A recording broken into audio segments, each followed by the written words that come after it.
Hey guys, Dan here with VittorTech, and today we're taking a look at the Fujifilm Instax Share SP-3.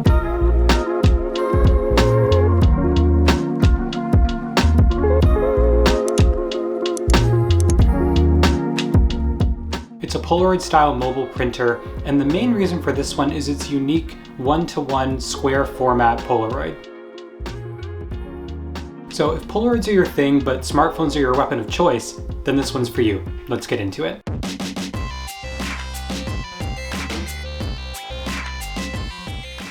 Alright, so here we've got the Fujifilm printer and a few packs of film. The film is one-to-one square format and you can't use any other film with it. Taking a look at the packaging, you can see that this is the black edition. We can see that design templates are available through the app if you want to add an overlay. And speaking of that, there is a smartphone companion app that you'll use to print these. Taking a look inside the box, we see warranty documents,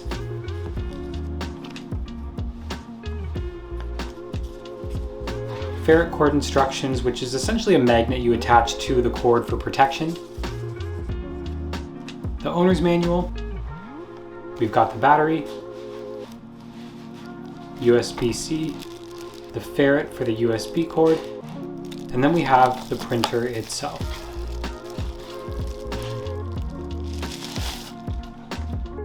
Now taking a look here at the printer, we can see on the top we have the logo, the back has the battery tray, on the bottom we have the film tray which can just slide open to put your film in.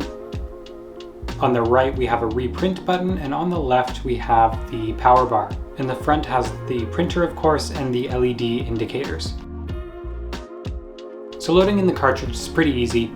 You have the tray on the bottom. The film comes in a square cartridge that is built to align in your printer. On the bottom of the printer, use the latch to open the tray and align the cartridge with the indicator on the top. Turn on the printer, then connect it to Wi-Fi on your phone.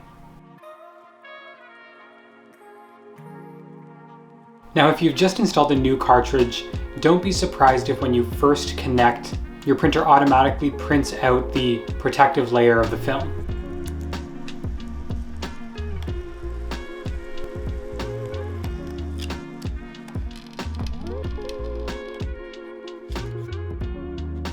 Going to the app, we're going to test out a few prints. In the app, you can select a photo and you have the option to choose a template, which is an overlay. You can add timestamps or custom text to the bottom of the photo.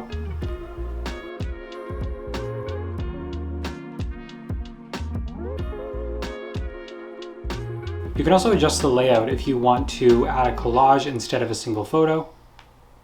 In the edit function, you can add filters or readjust the photo size and position if it's not quite what you want it to be. Let's hit print.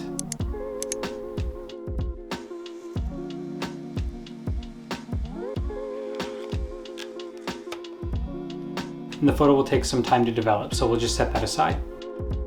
Next, we'll try another photo of my dog Lucy, and we'll time this one.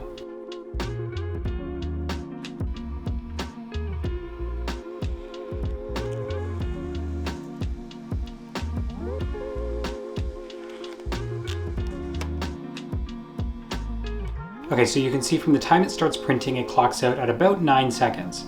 Next, we'll try another photo of Eric and I.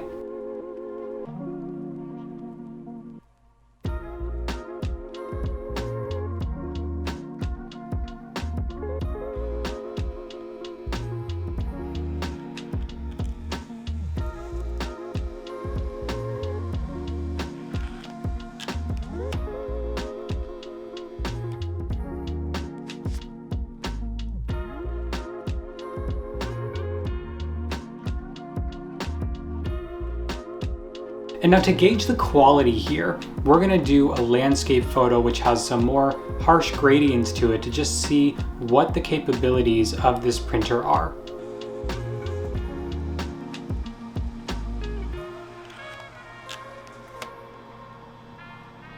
Okay, so now taking a look at a couple of the photos we've just printed. We can see it has a bit of a vintage look, but overall the color is good. On the second photo, where there was more fading involved in sun flares, it seems a little bit washed out. Again, just adding to that vintage look. The gradient doesn't fully render as we can see in the sky.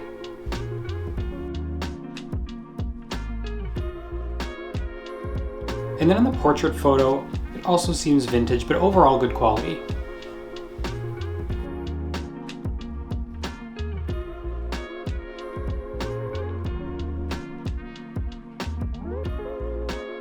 Now taking a look at these with the original photo, you can see the difference in the printout. This one has rich colors that aren't being displayed correctly. The others are just a little washed out.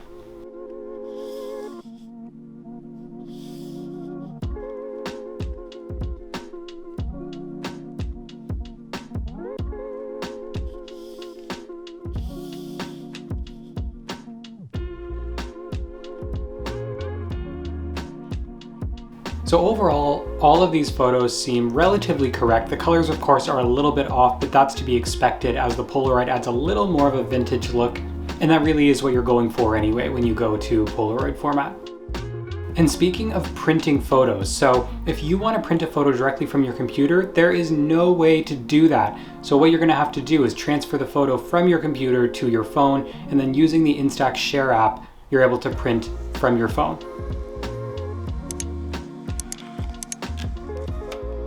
And if that's not a deal breaker, for some people, the cost might be. It's not the cheapest printer on the market, and if you're somebody who's not into printing a lot of Polaroids, this might just be an expensive purchase that you use once or twice, and it ends up sitting on a back shelf like over there. You also have to consider not just the price of the printer, but the cost of the film, which works out to around $1 per photo. And for those who want Polaroid style photos, but they don't want to pay that full price, or they don't want to commit to buying an actual product, check out the Instant Film Collective, a shop of professional Polaroid style services in all shapes and sizes. If you want Polaroid style photos in different shapes and different formats, and you don't want to have to buy multiple different printers, because again, the Fujifilm printer only does the 1:1 format, then check out this service. It's going to save you a lot of money in the longer run. As well, I'll leave details in the description below, but if you want to save money off of the Instant Film Collective, use code VittorTech at checkout. Again, all of those details are in the description below.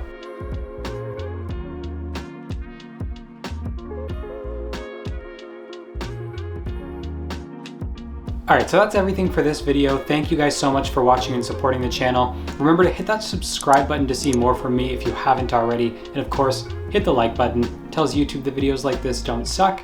Thank you guys for watching, and I'll see you in the next one.